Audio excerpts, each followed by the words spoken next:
This program was made possible by grants from the John and Diane Laxmi Family Charitable Fund, the Asfar and Maheen Malik Family Foundation, and the Missouri Asian American Youth Foundation.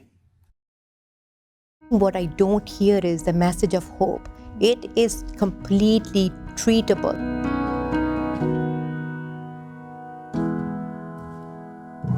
Hi, I'm Aisha Sultan, and these are things we don't talk about. Neil, a 25-year-old software engineer, struggles with an addiction that threatens to unravel his life. In his community, drinking is forbidden. Neil's journey began innocently. He took a casual drink at a college party. But over time, alcohol's grip tightened on him. He experimented with other substances, marijuana, opioids. He was really looking for an escape from anxiety and loneliness. His days started to revolve around getting and using drugs. His mind focused on the next high. He began to look different, bloodshot eyes and disheveled at times. Old friends started drifting away. His world shrunk to those who used these substances. He's blowing through his savings, selling possessions, and even borrowing money. He's tried quitting abruptly, but the withdrawal symptoms, sweats, tremors, drove him back. When he lost his job, his family pleaded with him to seek help. He's even contemplated suicide. I'm joined by Dr. Raafea Malik, a psychiatrist who specializes in addiction, and Dr. Jordan Fields, a clinical psychologist, to help us better understand Neil's hypothetical situation. Thank you guys so much for joining me. So, Dr. Malik, how does addiction even begin? So, addiction can start with different people with different things, and with different substances it can be different. So, but it starts just as something very voluntary, maybe experimental, maybe peer pressure, but it becomes addiction when it becomes progressively worse. And the reason it becomes worse is because there are neurocircuits involved with the addiction, and the more you use, the more dopamine is released. Can you explain what neurocircuits are? So these are the brain connections. So there are circuitry for reward pathways, circuitry for stress, a different circuit for self-control, and all these are directly affected by the use of all substances. So the way our brain is wired Yes. is affected when we use a different substance. Absolutely. And I also wanted to say that important to note that addiction is defined as a brain disorder.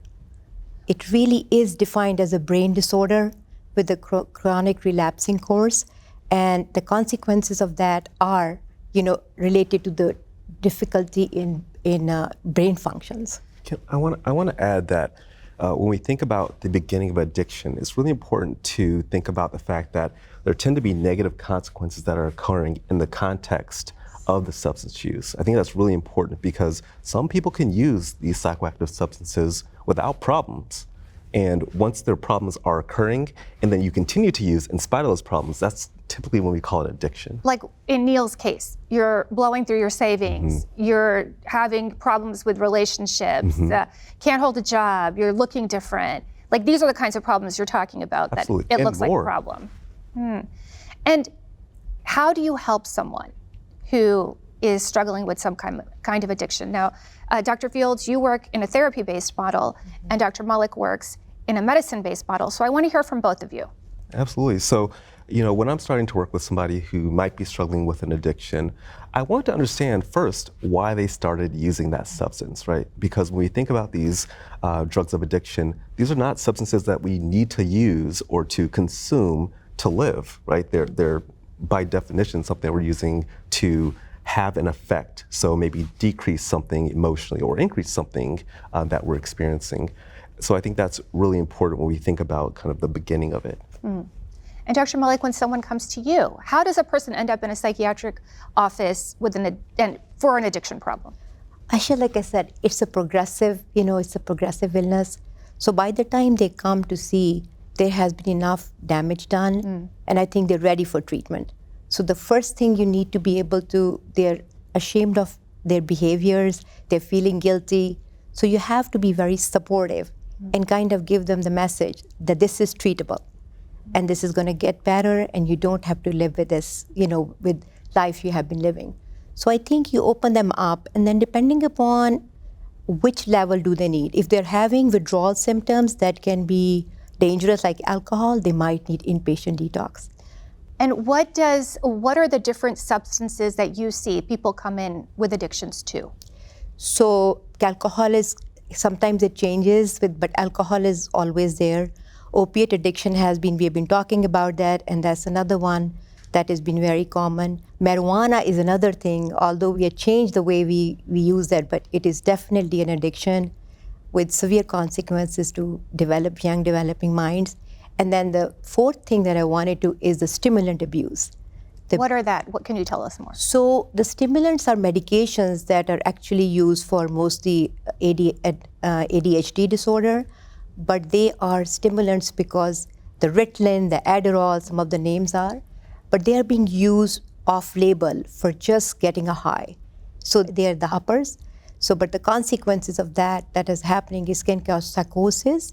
It can cause heart damage. They are very, very, very dangerous medically substances to use. And I think that's the new crisis we are seeing. And now it's being laced with fentanyl. So you see the trends change. And right now, that is the biggest, the overdoses that you're seeing. These are people that they think they're buying Adderall, and it's laced with fentanyl. So in an outpatient mental treatment setting, I would say that alcohol use disorders and cannabis use disorders are the most common, right? These are, now cannabis is becoming legalized throughout the country, so people are using it legally now. Yes. And things that are socially acceptable, it makes it easier to access. Yes. And while it can have the effect of decreasing some of the temptation to use, it also, the ease with which we have access to these substances like cannabis can cause problems for some people.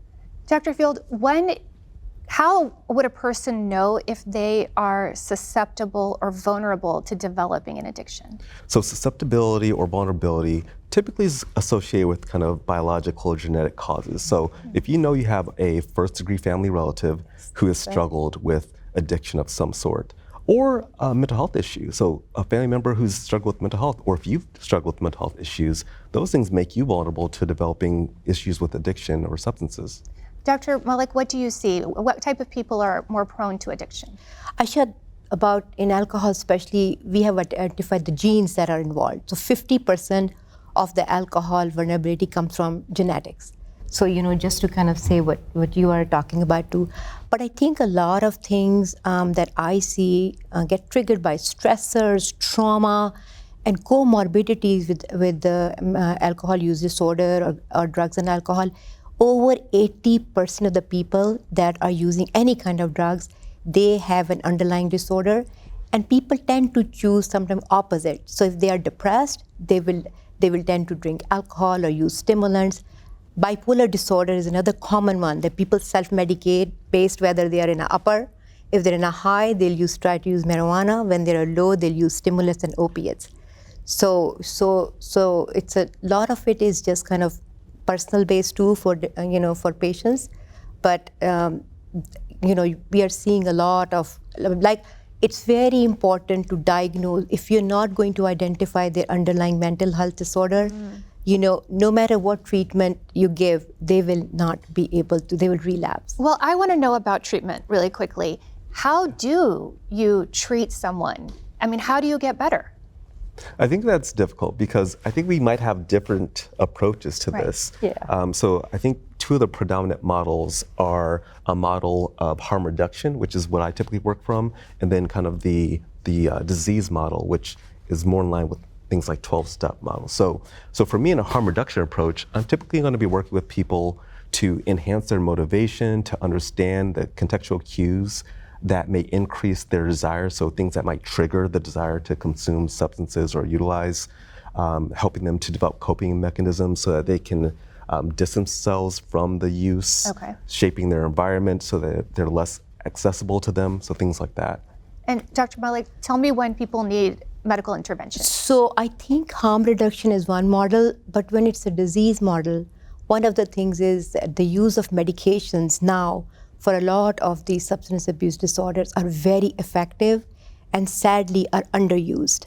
So there are 3 FDA-approved medications that will help people who are trying to stop an alcohol use disorder. So it's not to say that it's one or the other. I think the best chance they have is taking the medications as tools and also working on all the underlying things. So it's like addressing, both things at the same time. And I have to mention that one of the things that I kind of am really sad about is that opiate use disorder, Suboxone or buprenorphine is a life-saving medication. And people have turned their lives around, so many young people that I see. But there is a misconception that this is also somehow, a drug of abuse. What is the myth about Suboxone? I think because it does work on the opiate receptors, so they think if it's an opiate agonist, that means, but it works as a partial agonist, which means it never gives you the full high, but it does enough repair in your brain to make your opiate system, endogenous system back. Because when they're using opiates for so long, your own opiate in your production just stops because you're taking it from outside. Okay. And what Suboxone does is it can, and the longer you have used it, the longer it takes for it to recover. FDA has approved it lifelong maintenance. So that tells you something about it. I am very passionate about it because I think that it is seriously being underutilized. And I feel that that's a big tool, but also to address the trauma, that's another important thing. Go ahead, Dr. Fields. And there's something you said, Dr. Malik, about expectancies or about the treatment that I think is really important when it comes to alcohol use disorders or other medication is that, or drugs, excuse me.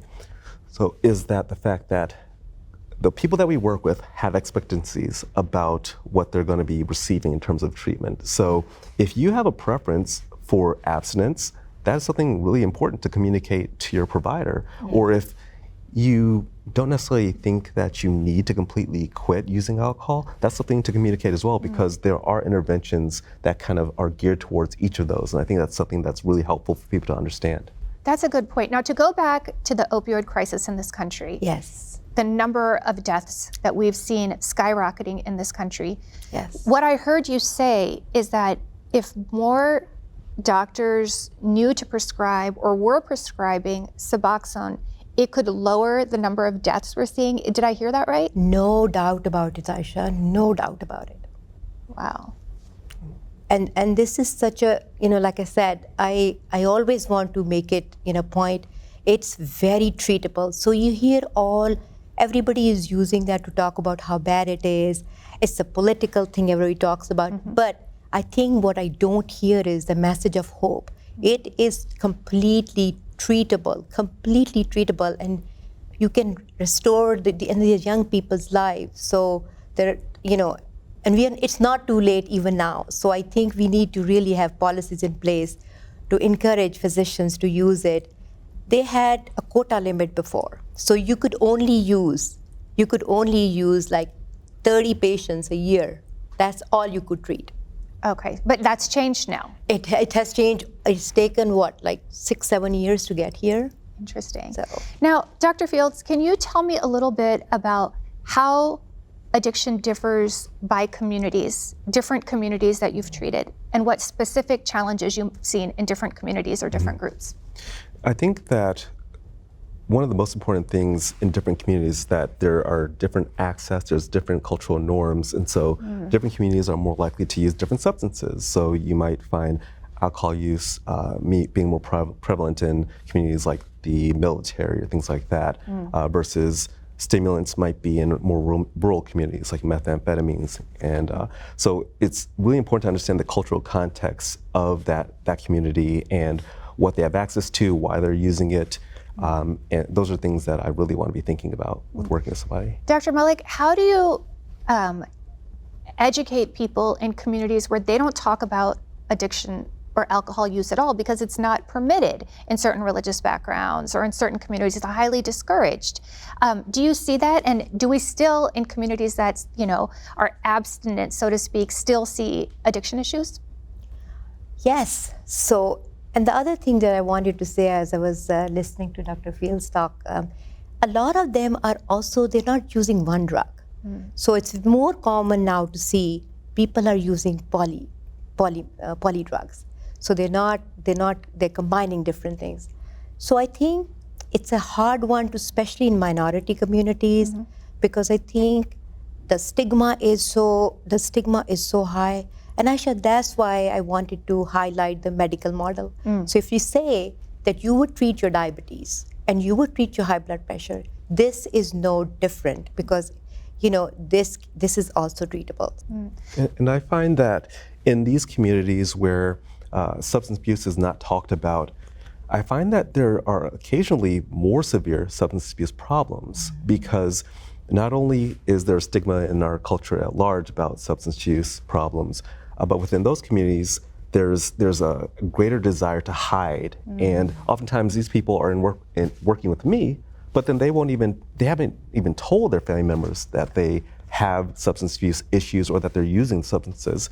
And having that support tends to be really critical for people to achieve successful improvement of their substance abuse symptoms, but also maintaining that sobriety if that's what they're seeking. Can I ask you something? Do you see the value of 12-step programs, sponsorship, and things like that? Absolutely. I think what works for the client is what works for the client. To me, that's what's most important, is getting people to their goals with respect to their mental health. And sometimes that is completely abstinent from the drug. It could also be having a moderated approach to it. And I think that even with moderation, if a person is adamant that they want to engage in moderation, that's something that I want to explore as well with them, because that might point to a perceived need to have this substance in their life. What do you do if you are close to someone who looks like they have a substance abuse problem, but they don't want to hear it? They don't want you to talk to them about it. They're in complete denial about it, which happens pretty frequently. I think the first thing is try to develop patience. And something that can help with developing patience is educating yourself about substance abuse disorders or substance use disorders. That can be really helpful to develop a perspective and understanding what they're going through. But after that, I would say keep the lines of communication open, honest, clear, direct, because having that communication can help you to be able to communicate the boundaries that you need to set to make sure that the person's not violating them, and then encourage them to seek treatment. That's always kind of the end state. Dr. Malik, how do you talk to someone who doesn't want to get treatment, but you're afraid they're going to die? Aisha, and that's where sometimes, having some real numbers, like you check the liver function tests and you do all the medical workup, and then you can say, well, this is what's been happening. And I really feel that they're very ashamed of their behavior. They're in denial. So I think if you say that you're going to listen and you're going to be there and you're going to treat them with them as in I tell them, this is your treatment, you can engage their trust and you can start where they want to start. It's hard sometimes to have patience if someone has done things that are hurtful to you, if you're in a relationship, any kind of a friendship, a family relationship, or a spousal relationship with someone who has an addiction, a chemical dependency, they might be behaving in ways that are really hurtful and damaging to your life. So Aisha, it depends if that patient comes to see me, but I don't know that, right? So they probably don't want to tell their therapist or physician some of the things that they don't want to. But once you find out, right? So I think it's a matter of just kind of having them see as to where it is going and what kind of consequences. And when they are even sober for a little bit, it only happens when they are drinking and that becomes their mode of pleasure all the time. It just isolates them from everything but just their next high. So I think your stance with them and your message of hope and continued kind of saying, this is what I want you to do, but these are all the other pieces of puzzles of your recovery, and you will get there. So I think you have to just be there for them. And Dr. Fields, what would your advice be to families that are really struggling with this? I think that continue with the understanding of the fact that these drugs of addiction, they kind of hijack your motivational system. And so while we may be motivated to have our relationships with our family members or spouses, the drugs are motivating too, and we pursue and seek those very adamantly and fervently. And I think that's really important to understand that it's not that they don't care for you, don't love for you, but there's something that's competing for their behavior and their drives. Can it be helpful for someone who's in relationship with someone who's addicted to seek therapy themselves? Oh, absolutely.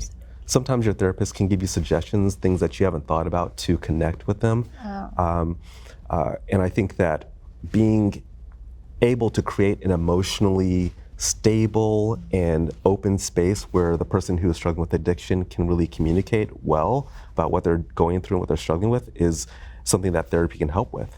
So if someone is watching and they either feel like maybe I have a problem with a substance, or I know someone who does, how do you begin to get help if you've never even tried to get help before? I think one of the things is that primary care physician, I mean, you have to start from somewhere.